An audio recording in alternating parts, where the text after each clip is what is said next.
Korea and Mongolia, we both have the problem, especially air condition and air quality. And also би Солонгосын Инчоны үндэсний их сургуулиас ирсэн. Тэгээд өнөөдөр Дархан аймгийн хөдөө аж ахуйн сургууль дээр бол харилцаа олголцын санамж жижигийг 3 талд харилцаа олголцсон санамж жижигийг зурлаа. Энэ санамж жижигээр ямар үр дүнд хүрэх юу хийгдээд байна гэхээр мэдээж Солонгос Монгол хоёр улс маань хоёулаа агаарын чанар, агаарын бохирдол гэдэг зүйл маш их хурцаар тавигддаг. Тэгээд тэр тусмаа дотоод агаар indoor quality дотоод агаарын чанар дээр бол бид нэр ер нь одоогийн нөхцөлд юу хэрэглээд байна гэхээр нөгөө дэвшилтэт технологи гэж байгаа боловч тэр нөгөө химийн найрлагатай ямар нэг хүний биед ямар нэг байдлаар байгаа. Тэгээд бидний одоо энэ санамж жижигийн хүрээнд бол яг байгалийнх нь өөрийнх нь бүтээгдэхүүнийг ашиглаад бид энэ магадгүй агаар цэвэршүүлэгч хийх боломжтой тэр одоо байдлаар санамж бид нэр зурлаа. Солонгос улсад ерөөдөө одоо өмнөд Солонгос улсад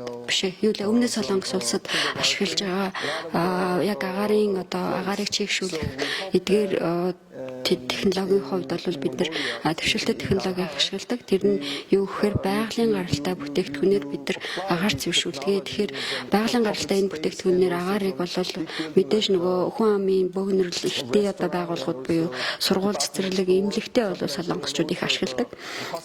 Би бас монголчуудыг тэр тусмаа энэ Дархан аймгийнхан бас энэ технологиг маань одоо хувиргаж аваад өөртөө ашиглахад бүрэн боломж нөөцтэй гэж харж байгаа. So I think that this is a more the sustainable way and more so healthier the way to reduce the air pollution. Манай Grow бол гидропоникийн ухаалаг систем хөгжүүлэлтийн дотоодын Монголын аж ахуй нэгж компани маань Дархан аймгийн хөдөө аж ахуй сургуулийн агроэкологийн танхимынхантай за мөн Солонгос, Бүдэрм Солонгос улсын Инчоны их сургуулийн бас ийм эрдэмтэн шинжилгээний судалгааны төвийнхэнтэй.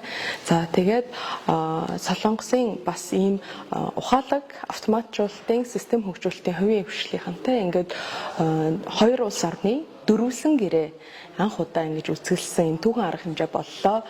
Өнөөдрийн энэ арга хэмжээний гэрээний хүрээнд хийгдэх ажлууд бол эрдэмтэн судалгаа шинжилгээний энэ ажлуудыг хоёр талаасаа хувийн хвшлийн байгууллагууд эрдэмтэн шинжилгээ судалгааны институтууд хэрхэн яаж бойжуулан зах зээлд хэрэгтэй, хүн нийгэмд хэрэгтэй ийм бүтээгдэхүүнүүдийг гаргах боломжтой вэ гэсэн ийм хоёр төрлийн томоохон төсөл хэрэгжүүлэхээр ингээд бид нар гэрээ зурсан байна.